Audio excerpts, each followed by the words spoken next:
ꯅꯨꯡꯁꯤꯕꯤꯗꯨꯅ Manipuri entertainment ꯆꯦꯅꯦꯜꯕꯨ subscribe ꯑꯃꯁꯨꯡ like ꯇꯧꯕꯤꯔꯝꯃꯨ꯫ ꯇꯥꯕꯤꯔꯤꯕ ꯈ꯭ꯋꯥꯏ ꯄꯨꯝꯅꯃꯛꯄꯨ ꯆꯦꯅꯦꯜ ꯑꯁꯤꯒꯤ ꯃꯥꯏꯀꯩꯗꯒꯤ ꯃꯌꯥꯝꯕꯨ ꯇꯔꯥꯝꯅ ꯑꯣꯛꯆꯔꯤ꯫ ꯉꯁꯤꯁꯨ ꯂꯦꯞꯄ ꯂꯩꯇꯅ ꯑꯁꯦꯡꯕ ꯊꯣꯛꯈꯤꯕ ꯇꯥꯕꯗ ꯀꯤꯔꯕ ꯋꯥꯔꯤ ꯑꯃꯁꯨ ꯃꯌꯥꯝꯒꯤꯗꯃꯛꯇ ꯄꯨꯗꯨꯅ ꯂꯥꯛꯆꯔꯤ꯫ ꯋꯥꯔꯤ ꯑꯁꯤꯕꯨ ꯂꯥꯟꯊꯣꯛꯆꯈꯤꯕ ꯃꯇꯝꯗ ꯁꯣꯏꯈꯤ ꯂꯥꯟꯈꯤꯕ ꯌꯥꯎꯔꯕꯁꯨ ꯃꯌꯥꯝꯗ ꯉꯥꯛꯄꯤꯅꯕ ꯍꯥꯏꯖꯔꯤ꯫ ꯐꯔꯦ ꯑꯗꯨꯗꯤ ꯃꯌꯥꯝ ꯋꯥꯔꯤꯁꯤ ꯍꯧꯅꯕ ꯇꯧꯖꯔꯒꯦ꯫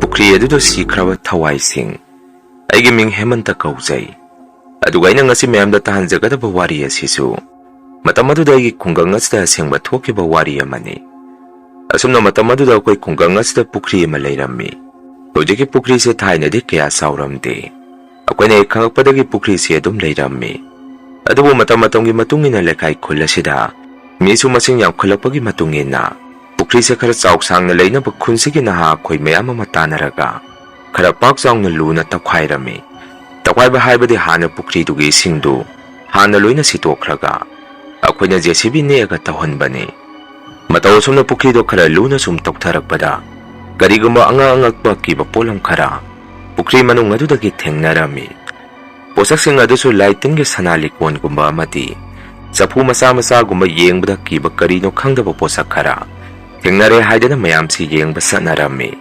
ꯄꯣꯠꯂꯝꯁꯤꯡ ꯑꯗꯨ ꯎꯔꯒ ꯀꯅꯥꯒꯨꯝꯕ ꯈꯔꯅ ꯑꯁꯨꯝꯅꯁꯨ ꯍꯥꯏꯅꯔꯝꯃꯤ꯫ ꯂꯩꯀꯥꯏ ꯑꯁꯤꯗ ꯂꯩꯔꯝꯕ ꯊꯥꯏꯅꯒꯤ ꯑꯍꯜ ꯂꯃꯟꯁꯤꯡꯅ ꯂꯥꯏ ꯇꯤꯟ ꯁꯥꯟꯅꯕ ꯂꯣꯏꯁꯤꯜꯂꯝꯕꯒꯤ ꯃꯈꯣꯏꯒꯤ ꯂꯥꯏꯒꯤ ꯄꯣꯠꯂꯝꯁꯤꯡ ꯑꯗꯨ ꯄꯨꯈ꯭ꯔꯤ ꯑꯁꯤꯗ ꯂꯪꯊꯔꯝꯕꯅꯤ꯫ ꯍꯥꯏꯅꯕ ꯂꯩ ꯂꯥꯏ ꯇꯤꯟ ꯁꯥꯟꯅꯕꯗ ꯆꯪꯕ ꯄꯣꯠꯂꯝꯁꯤ ꯂꯩꯅꯨꯡꯗ ꯐꯨꯝꯖꯤꯟꯕꯒꯤ ꯃꯍꯨꯠ ꯂꯥꯏꯖ ꯏꯔꯣꯟꯅꯨꯡꯗ ꯍꯨꯟꯗꯕꯅ ꯍꯦꯟꯅ ꯐꯩ ꯍꯥꯏꯅꯩ꯫ ꯂꯥꯏ ꯁꯥꯟꯅꯔꯤꯕ ꯂꯩꯄꯨꯁꯤꯡ ꯑꯗꯨꯅꯁꯨ ꯏꯔꯣꯟꯅꯨꯡꯒꯤ ꯏꯁꯤꯡꯁꯤꯅ ꯀꯪꯗ꯭ꯔꯤ ꯐꯥꯎꯕ ꯅꯨꯡꯁꯤꯅ ꯇꯨꯝꯗ꯭ꯔꯤ ꯐꯥꯎꯕ ꯅꯪ ꯏꯁꯤꯡ ꯃꯅꯨꯡꯗ ꯂꯩꯀꯣ ꯍꯥꯏꯗꯅ ꯃꯈꯣꯏꯒꯤ ꯂꯥꯏ ꯈꯨꯂꯣꯏꯁꯟꯁꯤ ꯃꯑꯣꯡ ꯃꯇꯧ ꯈꯔꯁꯨ ꯂꯩꯕꯅꯤ ꯍꯥꯏꯗꯅ ꯑꯍꯜ ꯂꯃꯟ ꯈꯔ ꯋꯥꯐꯝ ꯈꯔꯁꯤ ꯐꯣꯡꯗꯣꯛꯅꯔꯝꯃꯤ꯫ ꯈꯔ ꯑꯃꯅ ꯑꯃꯨꯛ ꯃꯈꯣꯏꯒꯤ ꯑꯄꯥꯝꯕ ꯃꯣꯠꯁꯨ ꯐꯣꯡꯗꯣꯛꯅꯔꯛꯈꯤ꯫ ꯑꯗꯨꯃꯥꯏꯅ ꯄꯨꯈ꯭ꯔꯤ ꯑꯁꯤꯗ ꯂꯥꯏ ꯂꯣꯏꯁꯤꯜꯂꯝꯃꯤ ꯍꯥꯏꯔꯕꯅꯤꯅ ꯍꯧꯖꯤꯛ ꯂꯩꯕꯥꯛ ꯇꯧꯕꯗ ꯊꯦꯡꯅꯔꯤꯕ ꯄꯣꯠꯂꯝꯁꯤꯡ ꯑꯁꯤꯗꯤ ꯄꯨꯈ꯭ꯔꯤ ꯑꯁꯤꯗꯒꯤ ꯂꯧꯈꯠꯂꯒ ꯀꯗꯥꯏꯗ ꯑꯃꯨꯛ ꯊꯝꯃꯨꯅꯤ ꯍꯥꯏꯅꯔꯝꯃꯤ꯫ ꯑꯁꯨꯝꯅ ꯂꯩꯀꯥꯏ ꯈꯨꯟꯒꯤ ꯃꯤꯌꯥꯝ ꯑꯃ ꯃꯐꯝ ꯑꯗꯨꯗ ꯊꯨꯡꯅꯔꯛꯇꯨꯅ ꯃꯈꯣꯏꯒꯤ ꯑꯄꯥꯝꯕ ꯃꯣꯠꯁꯨ ꯐꯣꯡꯗꯣꯛꯅꯔꯛꯄꯗꯒꯤ ꯑꯩꯈꯣꯏ ꯂꯩꯀꯥꯏ ꯀ꯭ꯂꯕ ꯁꯦꯀ꯭ꯔꯦꯇꯔꯤ ꯏꯌꯥꯝꯕ ꯑꯃꯅ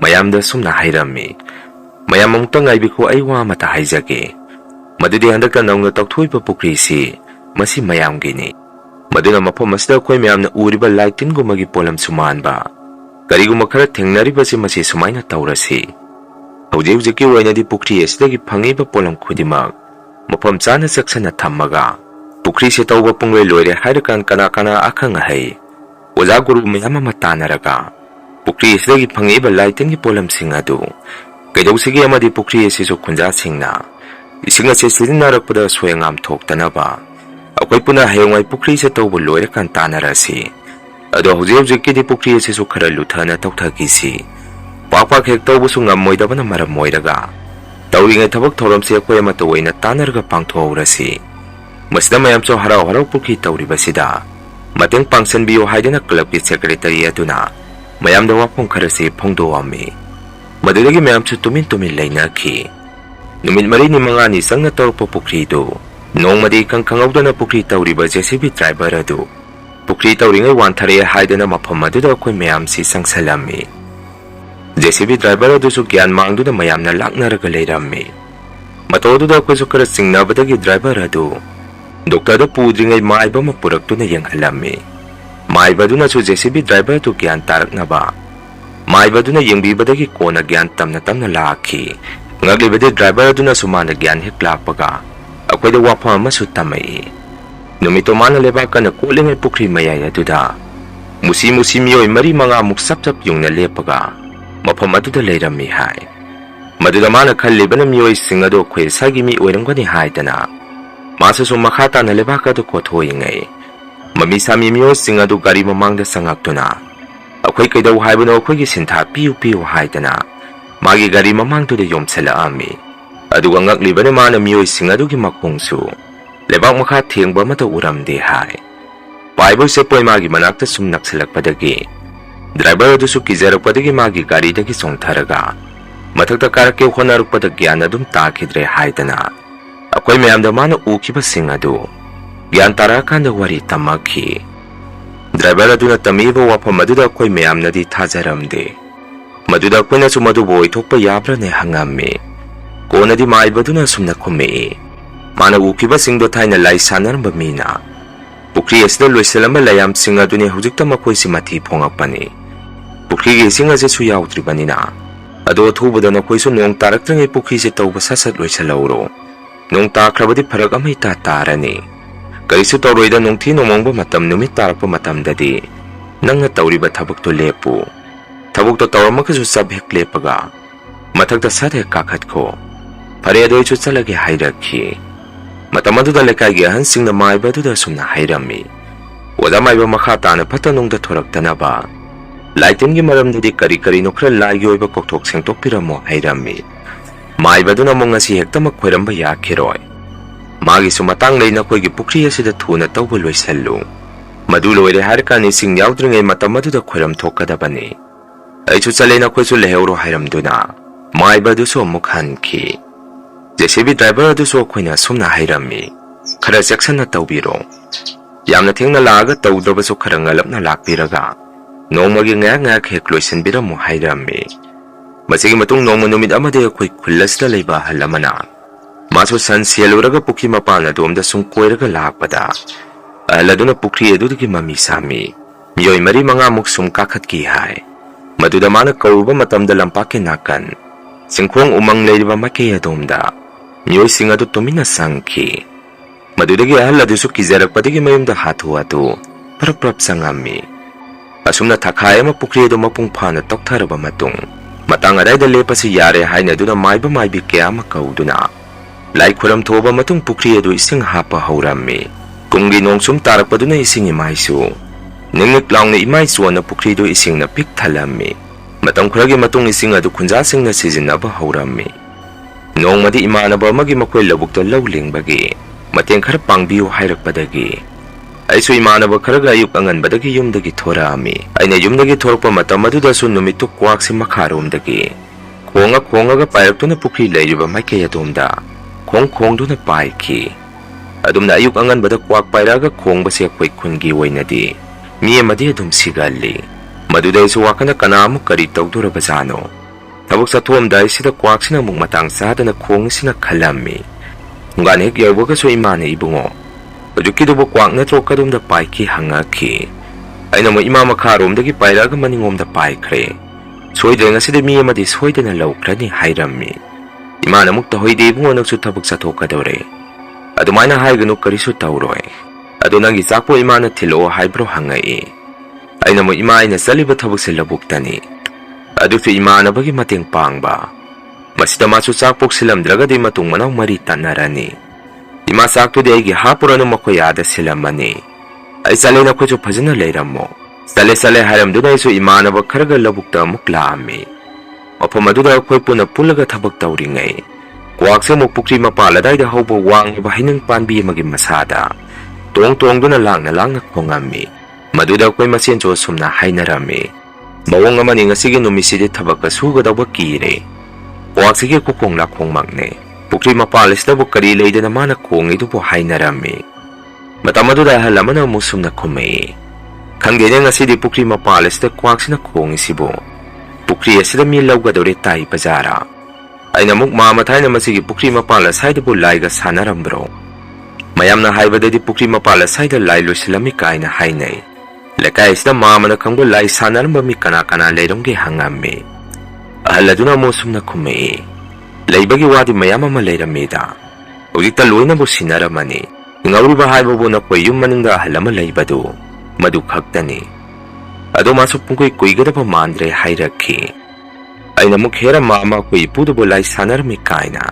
Uway na pata pa mi isam-sam na layjabahan na po. Asum na ko'y masenwari sana doon na. Taba ado adum suminarami. Una numit taramday tabog tumapong panaloy ra pa matong. Ako'y sa punahong naraga pukri adom na iruluza ba muklaami. Matamado da mayam si hobe pukri layri pa may kaya domda.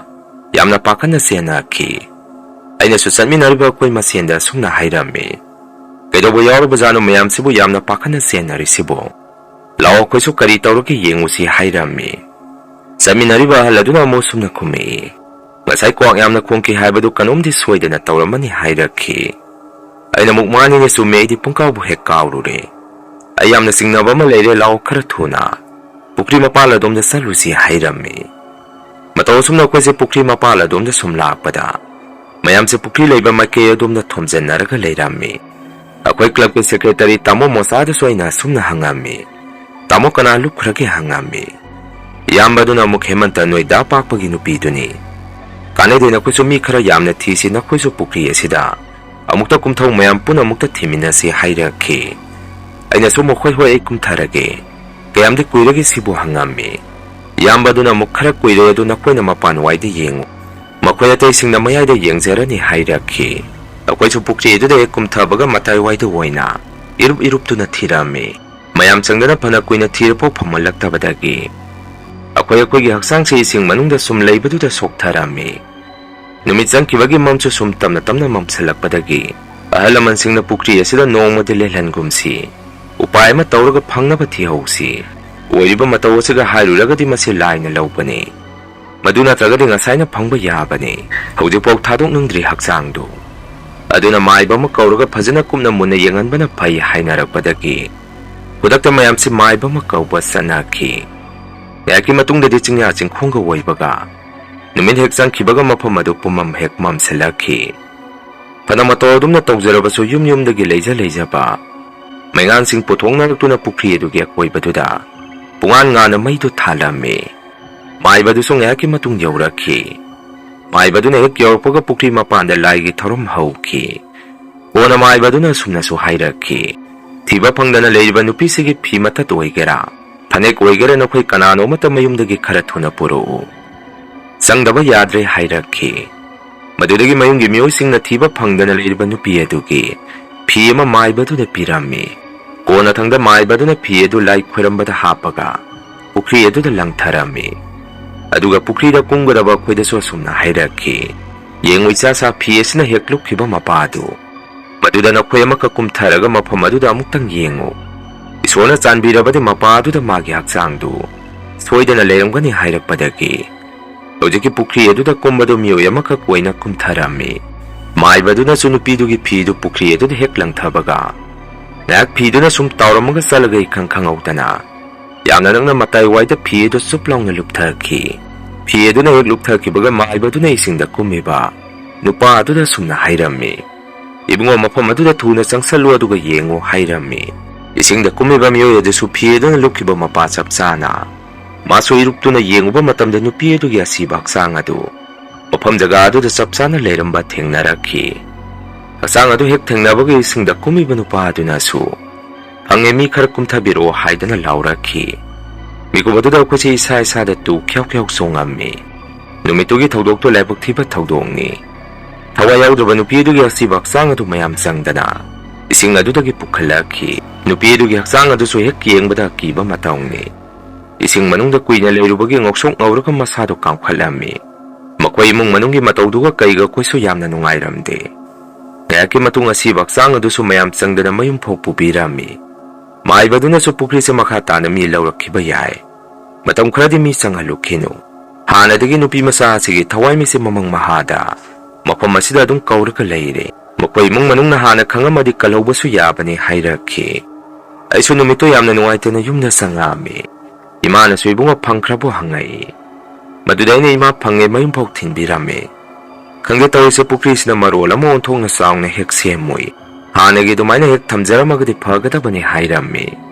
ꯃꯇꯧ ꯑꯁꯨꯝꯅ ꯄꯨꯈ꯭ꯔꯤ ꯑꯗꯨꯗ ꯌꯥꯝꯅ ꯍꯥꯟꯅ ꯅꯨꯄꯤ ꯑꯗꯨ ꯂꯧꯕ ꯍꯧꯈꯤꯕꯗꯒꯤ ꯄꯨꯈ꯭ꯔꯤ ꯃꯄꯥꯜ ꯑꯗꯨꯁꯨ ꯇꯝꯅꯕꯗ ꯂꯣꯏꯔꯝꯃꯤ ꯅꯨꯃꯤꯗꯥꯡ ꯑꯍꯤꯡ ꯊꯦꯡꯉꯀꯥꯟ ꯈꯣꯟꯖꯦꯜ ꯄꯤꯛꯇꯛꯅ ꯀꯅꯥꯒꯨꯝꯕꯤ ꯅꯨꯄꯤ ꯑꯃꯅ ꯊꯃꯣꯏ ꯁꯣꯛꯅ ꯀꯞꯄꯛꯄ ꯈꯣꯟꯖꯦꯜꯒꯨꯝꯕ ꯑꯃ ꯃꯌꯥꯝꯅ ꯑꯍꯤꯡꯗ ꯁꯨꯝ ꯇꯥꯏ ꯍꯥꯏꯅꯔꯛꯈꯤ ꯈꯔ ꯑꯃꯅꯗꯤ ꯃꯗꯨ ꯁꯤꯈ꯭ꯔꯕ ꯅꯨꯄꯤꯗꯨꯒꯤ ꯊꯋꯥꯏꯅ ꯅꯤꯡꯉꯝꯗꯅ ꯇꯦꯡꯊꯥꯅ ꯑꯣꯏꯅꯅ ꯀꯞꯄꯛꯄꯒꯤꯅꯤꯁꯨ ꯍꯥꯏꯅꯔꯝꯃꯤ ꯃꯁꯤꯒꯤ ꯃꯇꯨꯡ ꯐꯅ ꯀꯨꯏꯔꯛꯄ ꯃꯐꯝ ꯑꯗꯣꯝꯗ ꯀꯅꯥꯁꯨ ꯆꯪꯅꯔꯝꯗꯦ ꯇꯧꯕꯇꯕꯨ ꯄꯨꯈ꯭ꯔꯤꯒꯤ ꯏꯁꯤꯡ ꯑꯗꯨꯗꯤ ꯃꯌꯥꯝꯅ ꯁꯤꯖꯤꯟꯅꯔꯤꯕꯅꯤꯅ ꯃꯔꯛ ꯃꯔꯛꯇ ꯏꯁꯤꯡꯗꯣ ꯁꯣꯛꯄ ꯉꯜꯂꯤꯉꯩ ꯑꯌꯨꯛ ꯅꯨꯡꯊꯤꯟꯒꯤ ꯃꯇꯝꯗ ꯏꯁꯤꯡ ꯁꯣꯛꯄꯗꯨ ꯆꯠꯄ ꯍꯧꯅꯔꯝꯃꯤ ꯑꯗꯨꯕꯨ ꯑꯉꯛꯄꯅꯤ ꯃꯇꯝ ꯏꯀꯨꯏ ꯀꯨꯏꯗꯦ ꯃꯤꯑꯣꯏ ꯑꯃꯒꯁꯨ ꯄꯨꯈ꯭ꯔꯤ ꯑꯗꯨꯅ ꯑꯃꯨꯛ ꯂꯧꯁꯟꯗꯨꯅ ꯍꯥꯠꯈꯤ ꯍꯟꯗꯛ ꯁꯤꯔꯤꯕ ꯃꯤꯑꯣꯏ ꯑꯁꯤꯗꯤ ꯑꯩꯈꯣꯏ ꯏꯃꯥꯒ ꯍꯦꯛ ꯄꯣꯛꯃꯤꯟꯅꯕ ꯏꯃꯥꯒꯤ ꯃꯆꯦ ꯏꯃꯥꯕꯣꯛꯀꯤ ꯅꯨꯄꯥꯅꯤ ꯃꯗꯨꯁꯨ ꯃꯇꯧ ꯀꯔꯝꯅ ꯊꯣꯛꯈꯤꯒꯦ ꯍꯥꯏꯕꯗ ꯑꯍꯤꯡꯗ ꯄꯨꯈ꯭ꯔꯤ ꯑꯗꯨꯅ ꯃꯤ ꯍꯦꯛ ꯂꯧꯔꯝꯗꯥꯏ ꯃꯇꯝꯁꯤ Mamang mahada khangna sanaba amagi mitamda pukri aduda hekta kawi hai.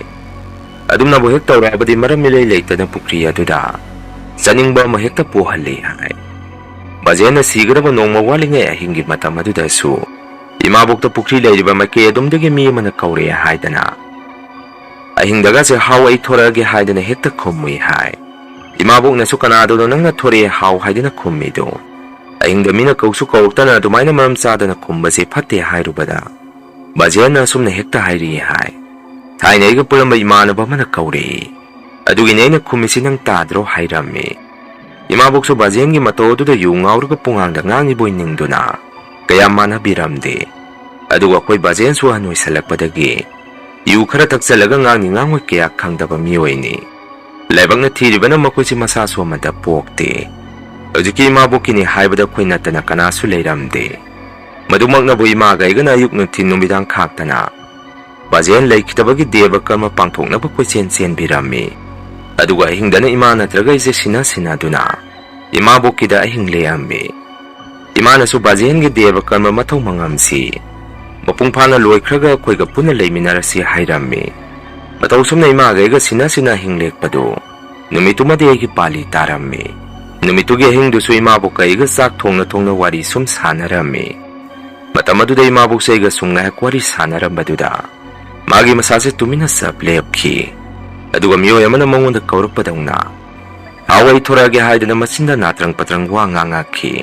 matau aduda isu ingangang kaino imabo nanggi hujiki matau adudi kanana nangonda kaurakhi nangna khummidubu hangammi tambu kaino ibunga hujikta nang bajihangi khonjenda mapandagi kauri adugi neina khummidu hairakhi wahi adu hek tarakpadagi sase swai laukhi aduga imabok kaino nangna ngangido adumaina toksalakanu phaiphate su khangde hujik bajengi sorasu sondribani tawai deko ngasidagi aina khoigida sangjara aroi hairammi imabok namuk kaino hujikkidu boigi wakhanarane khangde tawise handakse manghanagi inung nungai tabaga phare se imabok waga mata ngangjara tumina leijarage hairakhi nonghenga anbaga imada soina ima khoi imabok se ngaranga hing mina kausu kawaktana haw kaina hekta khummi ahing aduda boide adumaina sum toksilabadi hainade ko hengkaide hing lekpa satpaga ngamaroi hairammi imana mo ibungo to nang bajengi mathau mangamse loisankhraga akoiga puna maga leiminaradabani hairakhi matau sumnaise tanna imabokida matam khrade ahing leammi adubu nongmadi imabokida leiringai numidangsida handak na ingonda bajihangi khonjen kumna tawba mana ibungo nang mapanda mukta thoro haidana kaurakhi aisu mataudu dei sada hainingai leitana suki matiga kiba pokhi numitogi nokheng anbaga bajihangi sorasu sonduribani ahingaduda muktana tana hanjan thengakan mapandagi sumaise kauba horakpadagi imabokki manakta sangaga aina sumna hairammi imabok nangdi makonsi tadro mapanda mi ama sumaise thoro haidana kauraga leire hairammi imabok na su ibungo aidi tadene ado thoga kanano karino yengusiro hairakhi aina muk yare imabok nang tumjaro asumna haramduna isu aigi phamungda muk sangammi asumna numitumadi kina ise hing suktumdana adum nongan bangairammi noheng anbaga mayam changdana kochen selaga hau tawduna bajihangi soratusu mapung phana pangthoami sora sonbe hekloi kibaga kriyeduda ngang machimanaw ani khak pulapuna muklauki mataw sumna mathang manaw ngai na mi lawrukpadagi mayam su kinarakpadagi maiba kauruga lai khurambadu su kanaraktabadagi masidi kamdongni haidana mayam su sumwa tanarakpada mamangna pukri edudagi lai gyoiba kari no posakhara phangkhibadu madugi pulam singadu maibaduna lai phajana khoiramaga pukri eduda muklang tharami masigi matungdagi tattana mi lawramba pukri du mi lawba lepkhre pana masi oiduna chu chingkhong singyada leiba pukri oibanina nonga khara kana chuba numit akha karau kanba matamda pukri eduda laikhidraba mayamdu pulap puna kapakpa khonjel amadi mayamna sum tattana taba yaunarami masini mayam masigi rian hore story mathangi wari da mayam puna muk thengnarasi masigi de mayam dagi kainanaba bidya laujari